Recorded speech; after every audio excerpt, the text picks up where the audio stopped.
Good morning, everybody, and welcome back for the next Swedish SPAA in the lineup. It's the Sgt Björk, which that name hit me as soon as I saw this thing on the dev server. There was no way I wasn't going to call that. But the proper name is the VEAK 40, and we're not even going to try to pronounce Van Eldjedning Automatkanon, or are we?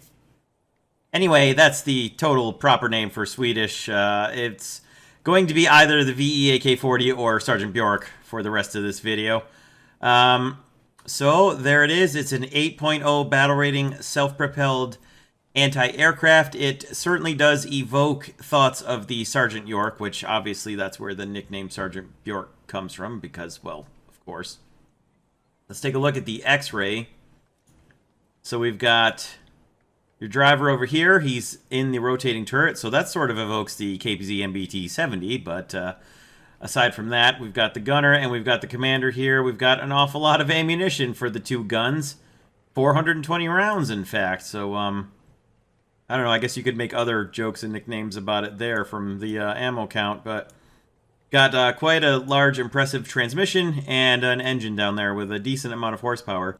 And the radar is up here, the tracking radar. It spins, and you can shut it off, but it doesn't fold down at all, which is about 50-50 with the radars folding down and stowing away properly in-game.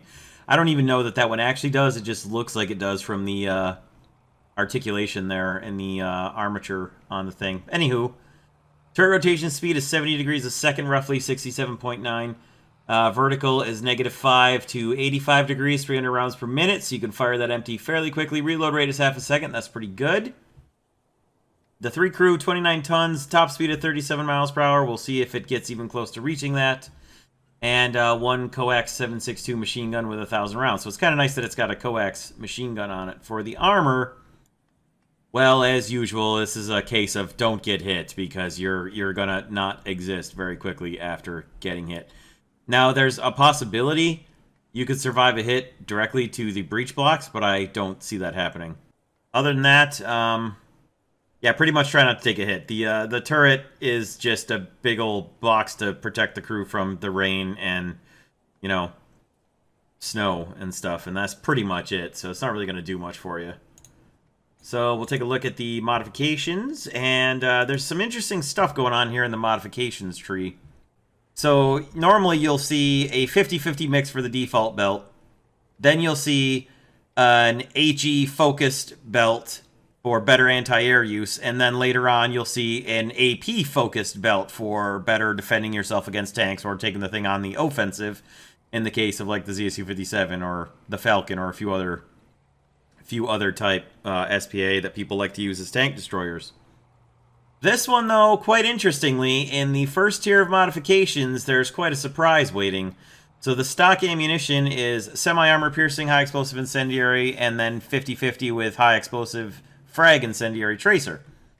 But what would normally be the HE focused belt is in fact a HEVT full 100% belt. So that's different. That's a very interesting upgrade to go for. And makes it very tempting to go for that before FPE. Although I think I, myself, am going to go for FPE with the thing because it does have a pretty good radar computing lead, and the HE frag incendiary shells should be sufficient until I can get to these after FPE. The final belt is obviously more AP focused, but the funny thing is it's not semi-armor piercing shells. It's just straight up armor piercing shells with every 4th round being an HE frag incendiary tracer. So all 3 belts have actually got different types of ammunition in them, which is different for a War Thunder SPA. Normally it's one type of ammunition and just different mixes in the belts. So that's neat. Other than that, you've got your standard mobility mods, your standard protection mods, and then your standard firepower upgrade, including artillery. So the 2 belts are both very interesting. I assume you can bring more than one type of belt in the thing, but that remains to be seen. All right, let's see what kind of camouflages we've got available here. So we've got the standard. We've got Desert Camouflage Late for 490 kills. All right, so that's plain old yeller. Tannish. Quadricolor Deforming for 910 kills. That's pretty good. I like that camo. Tricolor Winter Deforming for 700 kills. That's a nice one. I like that too. That would be a pretty much go-to camo for me mostly. And then Unicolor Winter for 200 Golden Eagles. Just all painted white. Pretty standard camos. Not going to buy any of them. I'd rather earn them. So we'll work on that. That pretty much covers all of the intro bits. So I decided to upgrade my SPAA and pull my lineup to 8.0 first, but that was also based on the fact that you have to research all of this tier before you can get to the PVRBV 551, which is the only other vehicle that's at 8.0. Everything else is 7.7, and then you jump from 8.0 to 8.3 with actual tanks, with the exception of one tank destroyer. So I went for this first, mostly because I had to, but it is nice to upgrade from the 5.0 SPA. Even though it's a good SPAA, its ammo count is a little low, and it's nice to have a lead computing radar. So let's take it into some battles and see what we can do for lead computing radar anti-air. What I'm going to do is what I've been doing standard with new SPAA is I will be driving something else in the lineup, and then as I'm able to bring the SPAA in, I will bring the Sgt Björk into battle, and then we'll use it from there. So it may be some days before I actually get the first battle in, although I expect not, but just in case, it may be, it's probably going to be a long video to make, but it's not going to get any shorter if I keep talking, so let's get into some battles.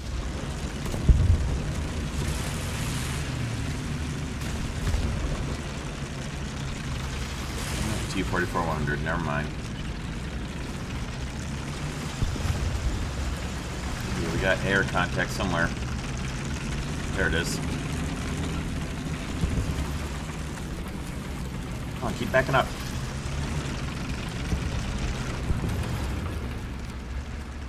There we go.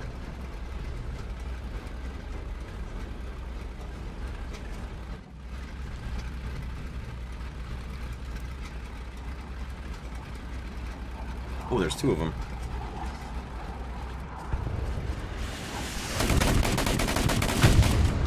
Radar, what are you doing?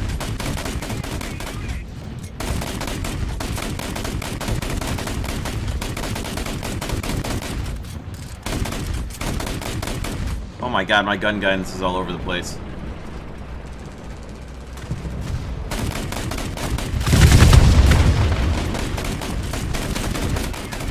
Really can't hit this guy from that close?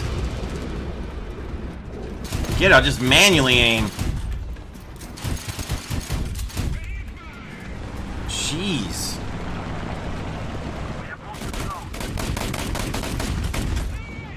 Yo, radar!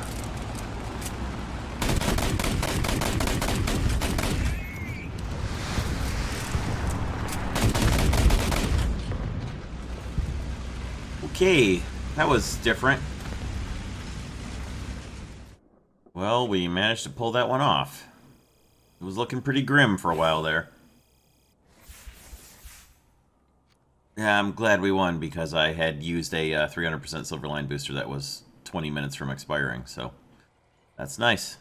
All right, so not too bad. Little wonky with the radar guidance there. It was all over the place, and nothing was even close to hitting where the actual airplane was. So I guess I'm gonna have to figure out where exactly to adjust the aim that the aim lead indicator gives, because it's apparently not accurate. We'll have to try it out in more battles, but it seems like it's missing badly like the Sgt Björk does. So that's something to watch out for.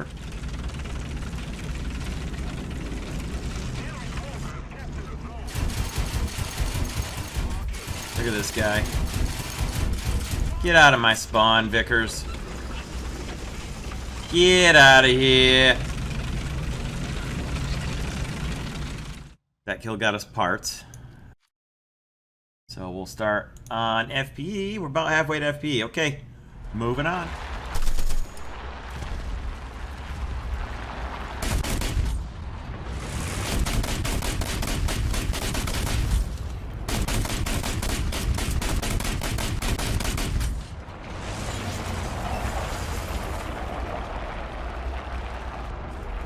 Hey, how about this guy, radar, huh?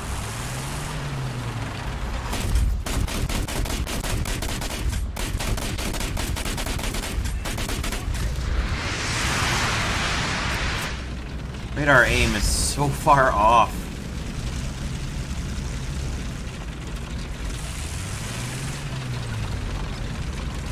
Another one coming.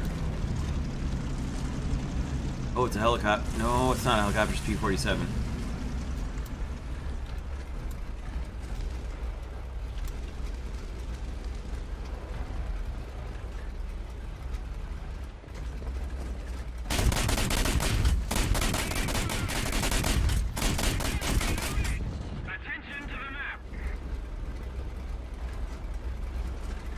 Not a one. Oh, that got him. That's better. Unexpectedly better. Oh, they're taking Bravo. Hope I have enough ammo to stop them.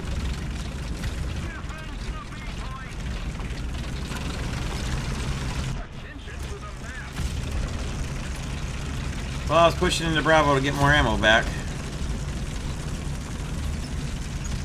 And now I hope I can defend it. I hope that's a Type 60. Close enough. Good enough. It's not alone, though. And we've lost our gun. Well, I'll take that run. Well, that was a good battle for the Sgt Björk. See how we did. Hey, we finished FP. Very nice. Let's see how much points we got left over. What should we go for? What should we go for? We better go... We better go for these, I guess. No doubter there.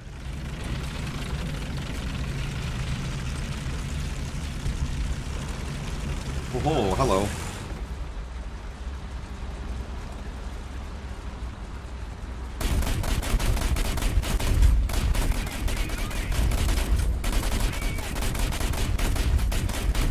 This radar guidance is so bad.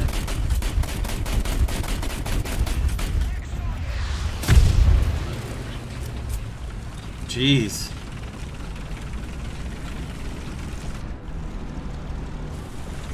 Oh, they're taking Charlie.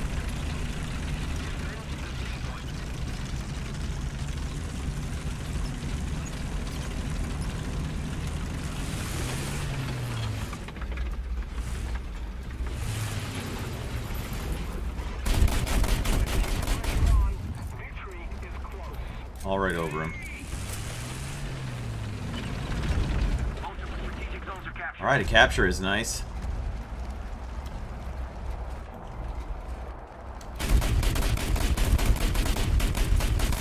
Credit him.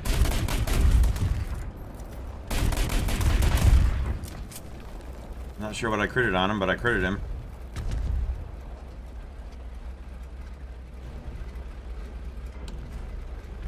Apparently nothing good. I'm sure his central gear leg will really give him problems when he gets back to the airfield.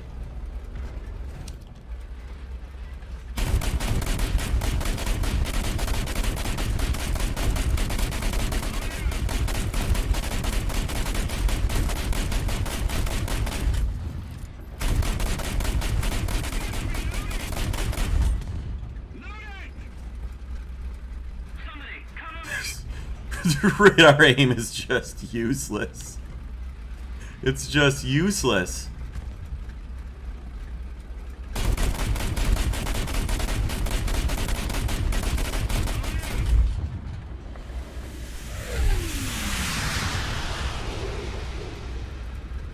Hilariously bad.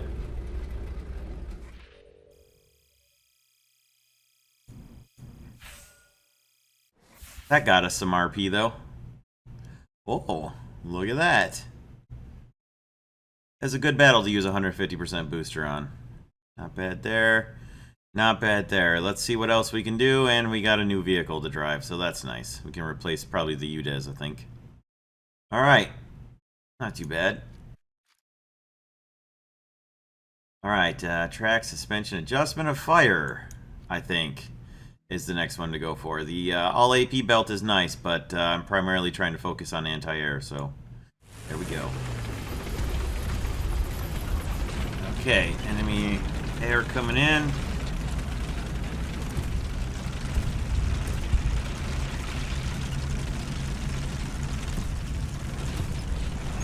Ooh, that's much closer.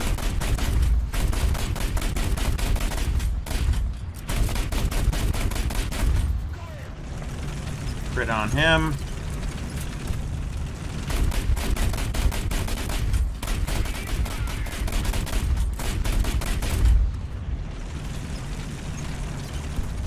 You going down? Oh, I got his wing. Yes, sir.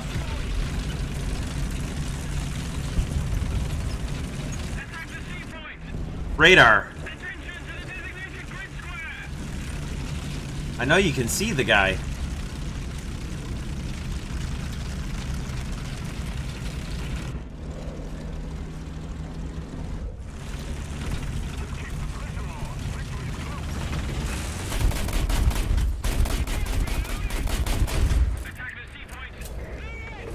Radar aim is so bad.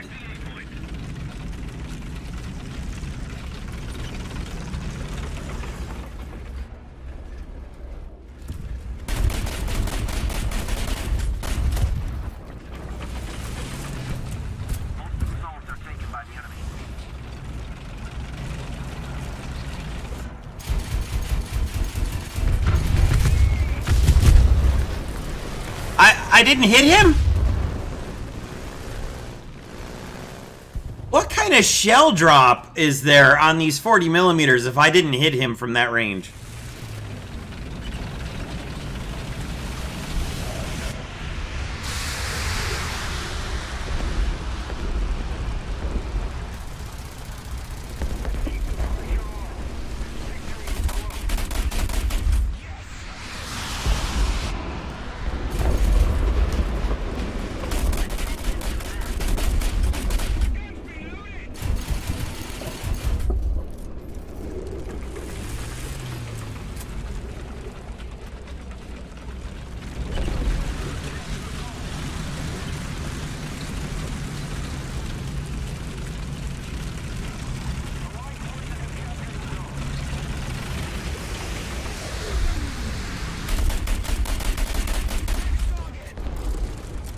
Whoops.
That should do it.